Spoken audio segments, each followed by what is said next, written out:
I'm a lifelong New Yorker. I was born here. I grew up here. I am a proud public school graduate, and I am a prouder public school parent of 3 kids, Sam and Charlie and Max, ages 21, 15, and 7.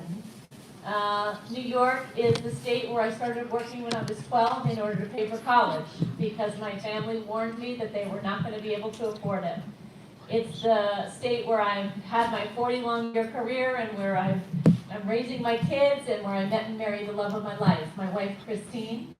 It's the state where I have fought for LGBTQ equality and women's rights and abortion rights, and for the last 17 years where I have fought for better funding and particularly more equal funding for New York schools.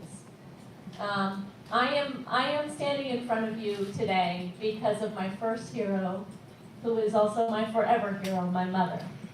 Because of the way she loved me and because of the way she believed in me and because of the way she taught me. When I was a kid, my dad was really troubled and our home could be a scary place. And my mother was the opposite of those parents who tell you they had to stay together for the children. She was the opposite. She said that if I had never been born, she probably would never have left my dad, but she saw the effect that our home was having on me. And one night she found it inside herself to draw a line in the sand and to tell my father that he had to go. And when she did that, she saved me. And when she saved me, she saved herself. And she and I moved to a 1-bedroom, 5-flight walk-up. It was just the 2 of us, and it was hard sometimes, but it was much better. And we had been there maybe 3 years when the landlord, she got suspicious about the money that we had been paying. And so she went and investigated, and she discovered that the landlord had been cheating us ever since we moved in. And she was so angry because the rent had been so hard for her to come by every month, but the main thing I remember was how proud she was of herself, that she hadn't just taken his word for it, that she had trusted her hunch and she investigated and she held him accountable and she held him accountable retroactively. She got our rent reduced and she got our money refunded. That was my mom. And every moment that I have stood up in my life, including right now, it's because my mother showed me that I could and my mother showed me that I must. And for me, there was no more pivotal moment in my life when I stood up than when my oldest child, Sam, entered kindergarten 17 years ago. And Sam and I walked into that building the first day, and it was so different than the school that I had looked at and picked out for him in the spring, because there had been these massive budget cuts. And they had had to let go of the assistant principal and the art teacher and the music teacher and 2/3 of the paraprofessionals. And I was so angry for Sam, and I was so angry for every kid in that building. And I ran into a parent that I knew in the halls who told me that the cuts were citywide and that there was a protest happening and that we should go. And I realized in that moment, if this is how deep the cuts are in my kid's school on the Upper West Side of Manhattan, how deep are the cuts in Brownsville? And how deep are the cuts in Mott Haven and the Bronx and in communities of color where the schools are so deeply underfunded to begin with? And Sam and I went to the protest, and I talked about how angry I was that when the budget is tight, our kids and our schools are always the first thing on the chopping block. And in the months that followed, I got more and more involved. I joined the Alliance for Quality Education, and I went to protests, and I started organizing rallies, and I testified in front of the city council. And I and dozens of other parents got arrested protesting these budget cuts. And the following spring, we were able to beat back almost $400 million in budget cuts. And I already knew from my mom that you can fight harder when you fight for your child, but when you join together with other parents across the system and you fight for all the kids together, you're a mighty force. You're a force to be reckoned with.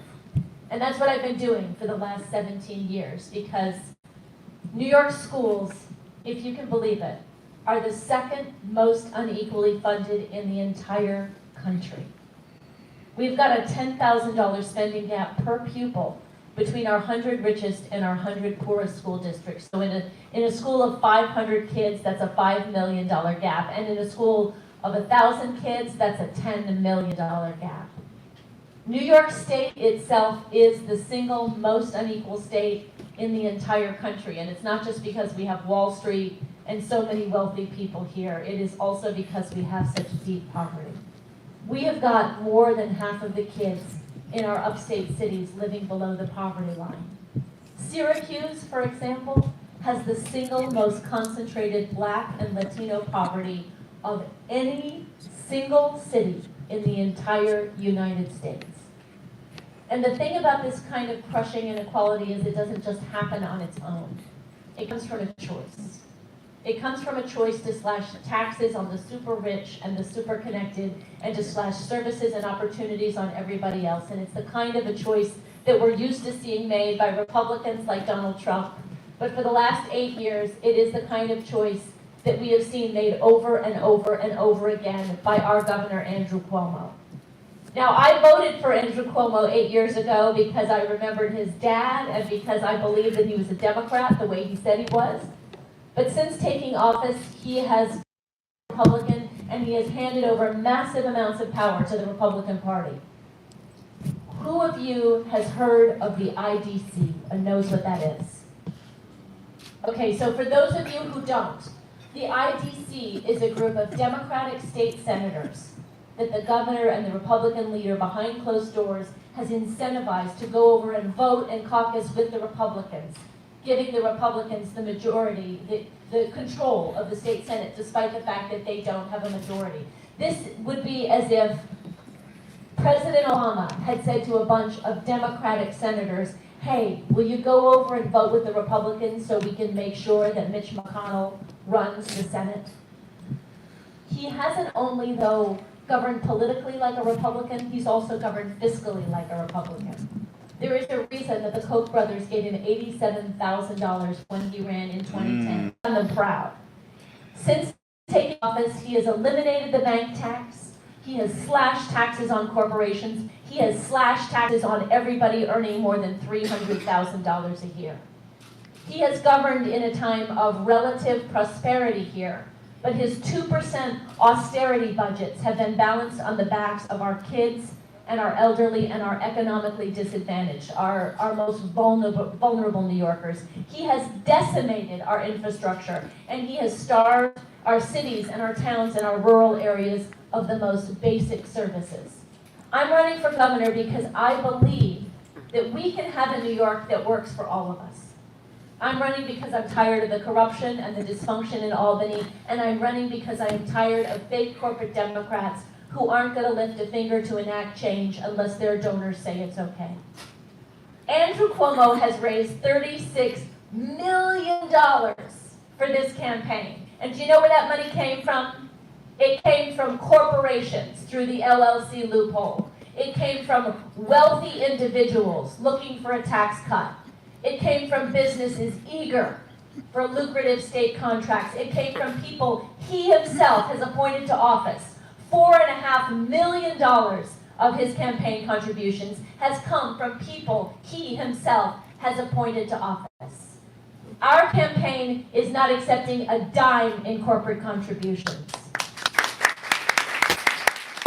Our campaign is a campaign that cannot be bought. It is a campaign that belongs to the people of New York State, and I am so proud of the fact that we receive more small dollar donations on the first day of our campaign than Andrew Cuomo received in 7 years.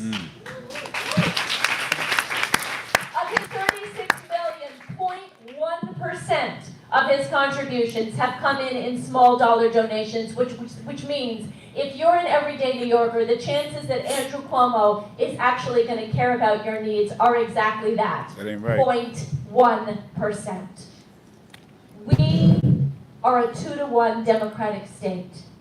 And we are at a moment when more and more voters are rejecting the status quo. We're demanding more of our Democratic Party, and we're demanding more of our candidates and our elected leaders. Let me tell you about my vision for New York and the things that we can do here when we have a governor as progressive as New Yorkers themselves. First, we can fix the New York City subway. I'm on the subway every day. Andrew Cuomo is not on the subway unless it's a photo op. He's written it 2 times in the last 7.5 years. We know how to fix the New York subway, but we don't have the political will coming out of Albany to do it. I promise you that when I am governor, it will be my first consideration. Second, we will fully fund our schools. I mean all of our schools. Our schools are owed $4.2 billion that Andrew Cuomo refuses to acknowledge. We can end the school-to-prison pipeline here. We can level the playing field for every kid in every zip code, regardless of their income level, regardless of their skin color. We can enact a single-payer system here in New York, a Medicare for all system. I don't know how many of you watched the debate the other night. Andrew Cuomo says we have to wait to do it on the federal level. I couldn't disagree more. It's passed the Assembly multiple times. We are one co-sponsor away in the Senate from having a majority of senators supporting it. We can ensure every New Yorker we can do it better, we can do it cheaper, without co-pays, without deductibles. We can legalize recreational marijuana here. There are a lot of reasons we should do it, but first and foremost because it's a racial justice issue. People across all ethnicities and races use marijuana at the same rates, but 80% of the arrests for marijuana are of Black and Latino people. Using marijuana is something that has effectively been legal for white people for a long time. It is time to make it legal for everybody else. But it's just the beginning of the justice reform we need here in New York. We have to hold police accountable. We have to take minor offenses and make them ticketable offenses, not arrestable offenses. And we have to guarantee a right to a speedy trial, to discovery, and most especially, we need to end cash bail in New York State. There are 25,000 people in New York's jails on any given day, and 70% of them are there because they can't afford bail, because they're poor. We can't have one system of justice for Harvey Weinstein and another for Khalif Browder, which is what we have right now. When I'm governor, we will treat our planet like our home, and we will hold fossil fuel billionaires accountable when they poison our communities. We will enact a polluter's tax, and in the first year alone, that will generate $7 billion, which we will use to turbocharge a just transition to 100% renewable energy. We need to do voting reform. We have some of the least democratic voting laws in the entire country. We need to do campaign finance reform. That is the reform that will give birth to all the other reforms. Through the LLC loophole, corporations can donate an unlimited amount of money to political campaigns. Andrew Cuomo said that he would close this LLC loophole, but since taking office, he has received $16 million through it, which is more than every single legislator in Albany combined. It is hard to do the right thing when you're accepting millions and millions and millions of dollars to do the wrong thing. Finally, we have to make New York a real sanctuary state, not just rhetorically. We have to do it with policy. We have to pass the New York Dream Act so that dreamers can have access to higher education. We have to pass the Liberty Act to stop our law enforcement from cooperating with ICE. And I promise you, on the first day of my administration, by executive order, I will expand access to driver's licenses to all New Yorkers, including undocumented New Yorkers. Not having a driver's license is the #1 way that ICE is coming into our communities and racially profiling people, tearing families apart, and turning New York into a police state. If we care about protecting New Yorkers, if we care about fighting back against the Trump agenda, why isn't New York doing this? This is a terrible, terrible moment in our country's history. But in New York, in this 2-to-1, deeply progressive, diverse state, if we approach this moment correctly, it can be a tremendous opportunity to enact foundational change and to come together as New Yorkers have always done, and to show the country that there is a better, fairer, more inclusive way forward. We have to elect more Democrats to office this year, but we also have to elect better Democrats. There are thousands of progressives who are running for office for the first time this year. Many of them are women. I'm so inspired by them, and I am so proud to count myself among their ranks. I'm Cynthia Nixon. I'm running for governor because I love New York, because I love all of New York, and I know that you do too. And that's why I'm asking you for your support. Thank you so, so much.